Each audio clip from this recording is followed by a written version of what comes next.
How's it going, ladies and gentlemen? Steve here again, D3 Off-Road. We realized that we never have done a tour or talked about how D3 was started and where it came from. So Mel is behind the camera, and we just thought we'd do a quick video for you guys about how this started and where we are today and the shop that we do everything in. So I think we're going to start with our grassroots, and that's the Jeep JK. So there's a lot of Jeeps here in the parking lot. This specific Jeep was, or is still, my best friend Andrew's Jeep.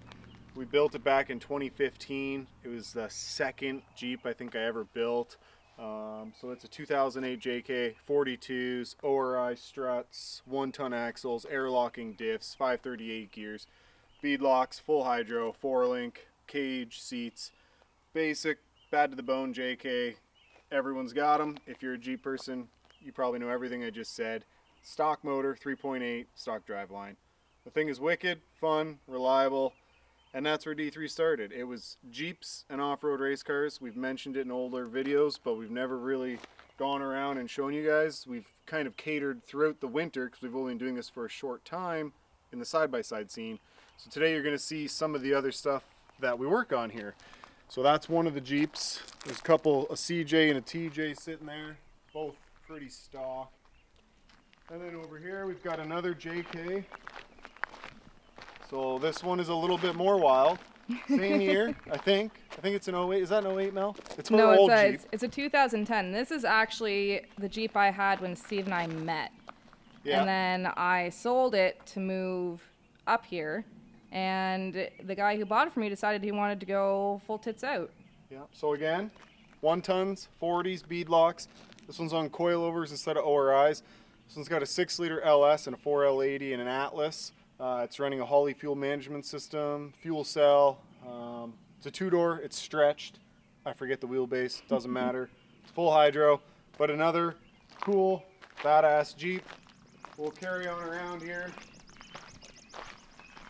We gotta show all the stuff on the outside before we go on the inside. There's some cool stuff still happening here.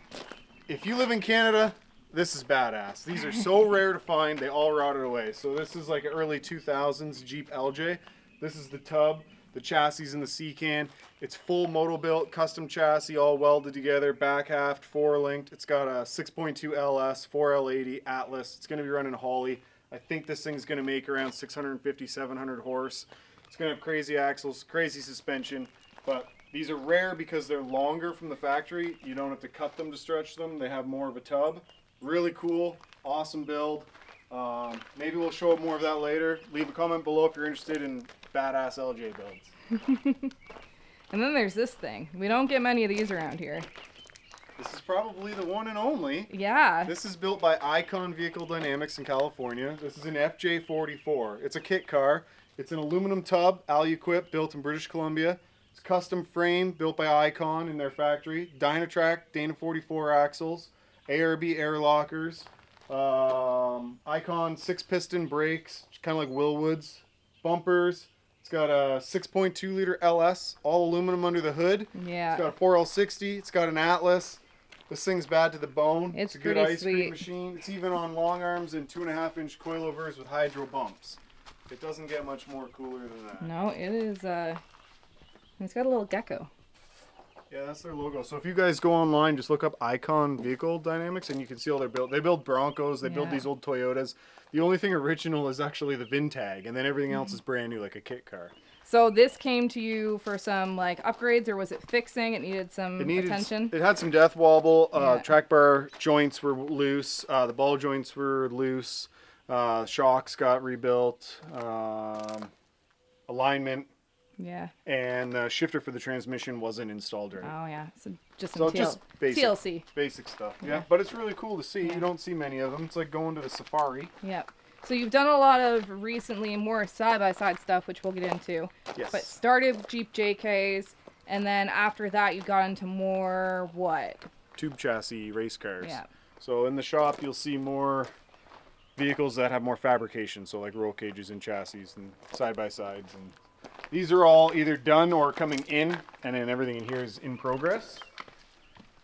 So as you first come in, we've just got random inventory, keep lots of Heim joints, misalignment spacers, AN fittings, hydraulic fittings, lug nuts, rubber bushings, trick tabs. Shout out to TMR Customs. We stock a ton of their trick tabs, and the aluminum washers and stuff to put on roll cages. We use them. Also tube clamps, TMR Custom. So just lots of goodies in here, and then lots of nuts and bolts and small things in that. And then you got, every shop's got a Varsol tank. It's just a wash tank to clean your stuff. Massive bench for shipping and receiving, stereo. And then this is mine and my buddy's Mike, our project that we're working on together. This is a mid-90s Ford Ranger. It's got a 5-liter Mustang in it, an MP205 T-case. We're doing fabricated. I'm building the axle housings for him, so it's going to be 9-inch housings, 10-inch gear sets. Third member, Ford 9-inch stuff. We're back halving the frame, 4-link coilovers. We've started the whole roll cage in it already, so it's getting full PRP containment seats, but the cage has been started, and the cage is going to be tied into the chassis. So it's going to be a brick shit house? It's going to be full-blown race car, yeah. Like, we're going to send this thing 30 feet in the air. We're probably going to hurt ourselves, and we're both going to high-five each other when we're in there laughing. Tons of work, tons of fab work, but a really cool truck because there's no rust. It's really clean for the 90s. Yeah. And no one builds these 4-wheel drive, solid axle front to fly through the air. They're all whoop scissor front ends, you call them, 2-wheel drive, like dune trucks. So it's pretty rare to see what we're going to do with it. And then this is... And beside it, it's a customer's TJ. So this is full moto-built frame kit, front kit, back kit. I built all the shock towers and bracing for it. It's got a badass Fox 2.5-inch DSC coilover package with 2-inch hydro bumps. It's got an iron block 6-liter with 823 heads with a dirty cam in it. Going to be running Holly. It's got a brand new 4L80, a brand new Atlas. I did 4-link underneath, the back half frame kit. The inner fenders are moto built. I just finished the cage for them. I still got to do some welding on it, but I finished fitting it all. It's going to have some racing seats, some harnesses. Pretty cool. I think this build is spec'd out at about 525 horsepower. It's going to party. It's going to be 39-inch tires or 40-inch tires with 1-ton axles. Lots of suspension under it. She's going to move. Very cool. And then I guess we can go around. And yeah, we'll go this way. We'll go this way. So this is a massive side-by-side. It's got a name. It's called the Mud Slut. This is our buddy Matt's. It came in to get fixed. We can show that at the back. I'm also going to do a custom roll cage on it and a little bit of front end work to make her stronger, but the back end came in to get fixed. If you want to come around this way, Mel. Oh. Every shop, off-road shop or fab shop, you're going to need pedestal grinders, belt sander, welding helmets, bit of organization, and an air compressor. Key components. I just like to keep them over on the side. And the next thing everyone is going to need is big steel workbenches. I've got multiples in here, I think 4. This one is 5x10 or 4x10. It's huge. And it weighs like 1,500 pounds. It's got lots of bracing under it, a big ass vise. So this is like the main welding bench. So we got a couple bumpers here set up, fresh off the laser. They got to get put together. So very important for a fab shop. This is our tubing roller, so a piece of equipment we have for cages. If you're building a cage and you want the roof to have a rolled arc to it, and you don't want to look cheap and shitty with a whole bunch of 5-degree bends, like kinks all the way along, I can roll the tube to whatever radius you need it to be. So that's a pretty handy tool to have. And then this is a TMR machete bender for doing little exhaust hangers and pieces of flat bar. It's just a manual bender and it just bends bars in there. Pretty handy to have. This is our axle rack. So here's one of the axles I'm building for our Ford Ranger. So that's a big 9-inch housing I put together. And then a whole bunch of 1-tons I built. And then on the back of this, we were talking about a minute ago, this whole frame got ripped open on him when he pulled on the hitch. So I did all this plate work. This plating is from CT Raceworks down in the States. Awesome guys to deal with, super cool. Call them on the phone, told them what was going on, told them what I wanted to do. They shipped it up right away. I burned it in. We just gotta get the aluminum. I'm making aluminum radius rods and then a billet aluminum pole plate, and I can finish putting this together. But way stronger than how it was, so that's gonna be badass for Matt. And then gonna do the roll cage next. Carrying on, a bandsaw. Pretty self-explanatory. Need a bandsaw to cut tube. Yep. Oxy fuel torches.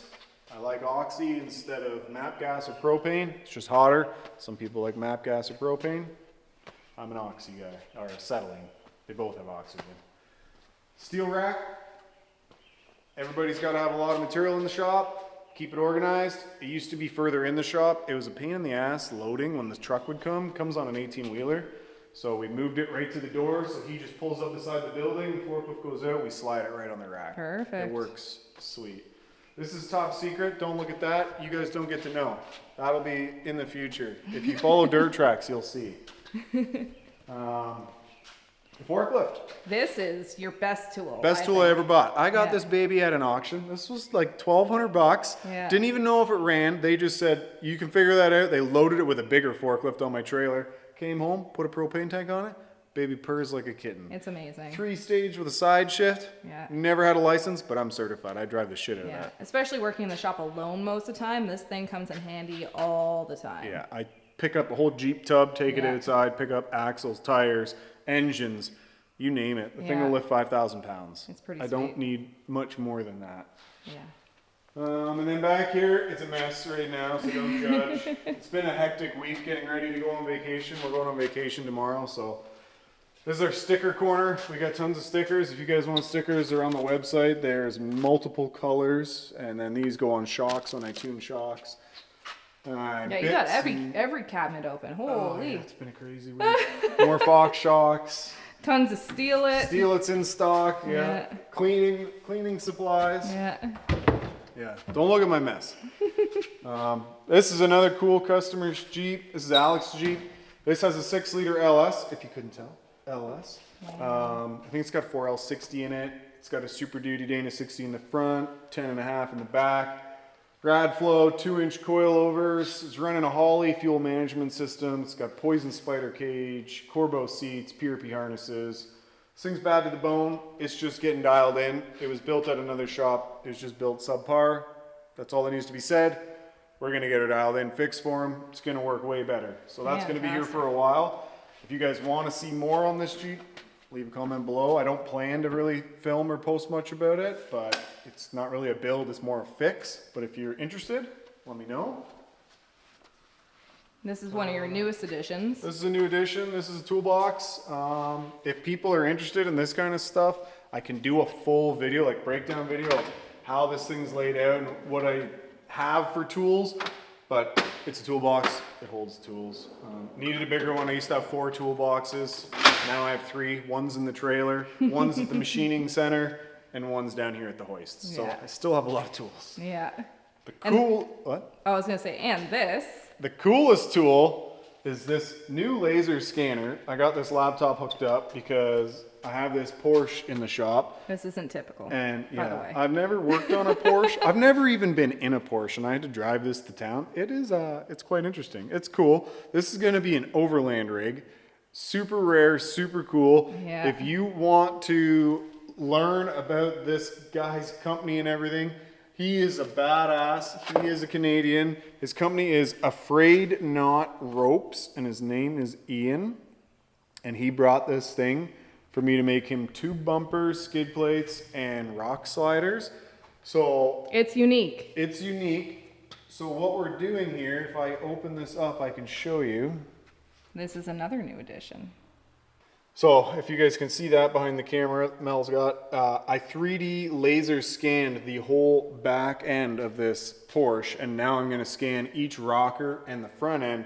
Then I take this data and I put it up in my office. We'll go up there in a bit, and I put it into 3D CAD in SolidWorks, and I design all the brackets, all the plates, all the tubing and everything.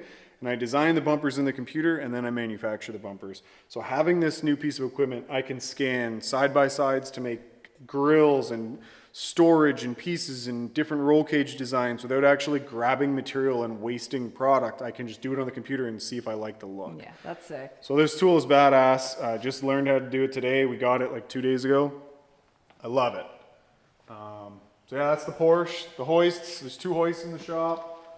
Another bench with a bunch of crap on it. Being a fab shop, we got a couple welders. This is our MIG welder. It's a Miller 252. Basic, reliable. It's a brute. I've got a 25-foot aluminum push-pull gun, so I can do aluminum MIG. I've got a regular MIG setup, and then big bottle of gas.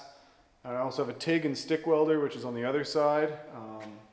I guess right beside it. This is our NC tubing bender.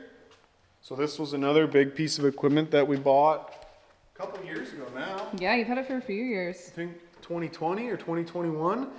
So it's not full CNC. You don't just load the tube and walk away, but it's NC. So I load the tube and I set it where I want it, and it's numerically controlled and automatically stops to whatever degree you program it to, and it's accurate to 0.1 of a degree and repeatable to 0.1 every time. So if I build a KRX roll cage, for example, I've done a lot of those, you guys have seen, it's pre-programmed. It can save 100 programs, and I know pull up program 50, that's the bend for the windshield at the front A-pillar. It's bang on every time. And a really cool feature I added after first just buying the bender is this rotary indexer. So this allows me to clamp the tube in here when I start, and I set it at 0 on the sides, and it gives me a plane so that I can feed the tube through and do multiple bends on a tube, so I can do a whole roof tube in one go without having to splice anything together, and I can rotate the tube to go on different planes as it goes over the car and in the fender and stuff. Yeah, it's pretty cool. This is a sweet addition now that we have it, and I can do, I think I can do 3/4 inch OD up to 2-inch OD. I've got dies for all those sizes, and I have Delrin dies for bending aluminum tubes so it doesn't scratch. So I can do steel, stainless, aluminum. I can bend a lot of stuff with this. It's a really, really nice tool. We could do an in-depth video on that if anyone's looking at buying one of these. It's JD squared. It's a Model 54. They're awesome. You'll love it. And then here, this is what you got into after Jeeps. Yeah, so after Jeeps, we got into building race cars, and they're a lot of fun. So this is another table. This is a chassis table. I actually laser etched graph paper on it so you can drop plumb bobs, and you can make sure it's on 4-inch centers so you know everything's square. It's a 5x10 table, I think, as well, or 5x12. So yeah, this is a TMR Customs kit. So these tubes come etched with part numbers, and they're notched already, and you just have to put it together and weld it. This would be a full-blown race car like what I used to drive, what I used to race. Maybe we could put just a little clip in the video of the old car ripping or something so they could see it. Yeah, yeah. But this is one in its early stages, just getting all the parts fit. LS motor, Turbo 400, Atlas, it'll run a Holly, 1-ton axles, big shock package, tons of fun. Yeah, pretty cool. And then what are we over to the shock section? Well, this is a TIG welder. So I run the Everlast TIG welders. I love them. They offer so many features that the Miller Dynasties just don't have, or the Lincolns. I'm an Everlast fanboy. We'll love them and run them for the rest of the years. I got 2 gases on it, and people are going to wonder why there's 2 gases. I don't use argon for welding aluminum. It is not the best gas for welding aluminum. Argon is for welding steel. And then I use Star Gold on aluminum. If you haven't tried it, you need to try it. It is freaking unreal. So that's my aluminum gas. That's my steel gas. It does AC, DC. It does stick welding too. We don't stick weld here though. We don't stick, no. This is a box pan brake for doing sheet metal work, bending sheet metal, and then that's a 4-foot shear for shearing the sheet metal. And then in the corner back there, that's a shrinker stretcher. So if you were to put a bend on a panel in the box pan brake and you bent the panel up 90 degrees, then you could go over to the shrinker. You could shrink that lip and rotate it, like curve the panel around the corner of a box or something. And then the big one back there is a bead roller. So I use that to like roll the roofs, the edges of roofs on like roll cages for side-by-sides and stuff, the bead roll, and putting designs in panels and stuff. So that's a really cool tool. More artistic. It doesn't get used a lot, but it's nice. It's a good nice to have touch. when you need it. Yeah, it's a nice touch. Add stability to the metal. Yes. That's a drill press. Another table, steel table. This is the first one I ever built. I think I built this when I was like 12 years old. So this thing's, she's pretty old, I guess. I don't know. 16 years maybe, something. I don't know. 16. You're flattering yourself. Yeah. So yeah, that's the first bench I ever made. It has a vise on it. I had to build it in the right size to fit it through the door in my parents' garage. Because when I started all this, I started just borrowing space in my mom and dad's garage, and I had to get out of the way for their cars. So it used to be on wheels. That's the first bench I did. And this would be the second bench I did. So I built this as well, fit up bench, so you can put clamps in the holes, and you can build stuff and keep it like straight and true. And then I made these to hold all my TIG rods. So these are just, that's all my filler metals for TIG welding. So I have a lot of different types of filler metals, and I can weld any type of material. Awesome tool right here, again. TMR Customs. Oh, yes. This is their Grizzly tube notcher. I bought this in 2021.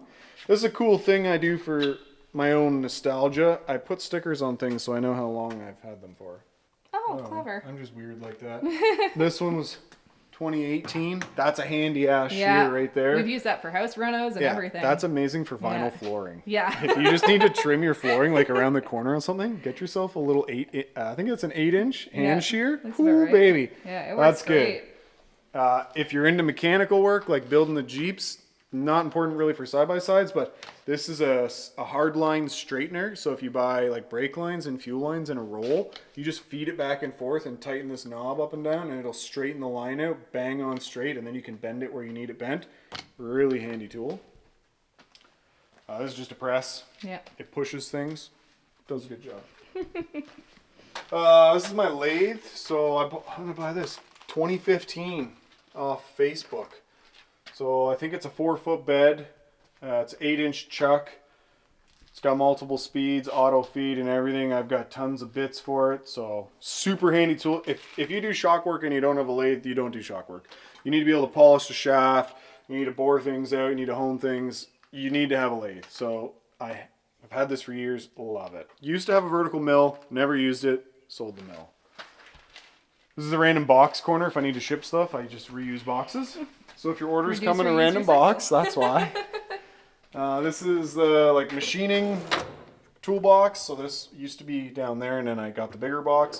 So this is just full of like random machining stuff, random tools. Shock corner. This is the spring compressor, the best on the market in my opinion. You don't have to agree. You might know of one better. I've never used one that's better. It's made by Jack Tech. If anyone wants to look it up on Google, just Google Jack Tech spring compressor. You'll find it. Really expensive. Freaking amazing. Big old tank of nitrogen with every type of fitting you could need to charge all the different types of shocks. Fox Blue oil, Red JM92 oil, King oil. And this is just a bleed table, so it all runs to the middle hole into a bucket. I can do 2 shocks at a time and just a whole bunch of tools. This is kind of a mess and kind of organized. I don't put the tools in a toolbox because they're so oily all the time. My favorite thing is actually mag strips. So it's just magnetic, and I just grab it when I need it. And I'm always wearing gloves when I'm on it, so everything is just goopy and oily and messy. So this is where all the shocks get done. Yeah, you've seen a few videos here probably. Probably. Now we can go upstairs. Upstairs is like inventory, office, and the coolest place in any shop, the man cave, the bar. Yeah. All right, so up here, we've got like nuts and bolts, a metric imperial, zip ties, hose clamps, some electrical stuff, just inventory. Odds and ends. Odds and ends. And then over here, we get more into the rugged radio gear, oils. We got like pouches and stuff, antennas. You come around, rugged handhelds, batteries, air filters, helmets, tons of iBox springs, tons of used springs, tons of, that's all shock, seal kits, rebuild kits for shocks, headsets for rugged radios, a bunch of stuff. Just inventory. And this is my office, so when I'm emailing you guys, this is where I'm hanging out. I can show you the CAD with that Porsche. So we got two 32-inch monitors up here, so I can have two things going at once, but then this you can see is the Porsche rear end now in CAD. So then I can come in and look at, like, there's the 4 bolt holes that we're going to use, and then I come up here and I can match this radius with a tube and bring it around here. So pretty handy to be able to import these files into this computer, and Yeah, then I sweet. can send it off to the laser cutter. Yeah. So Cool. pretty cool. That's the office. Just cool pictures and stuff on the wall. Yeah.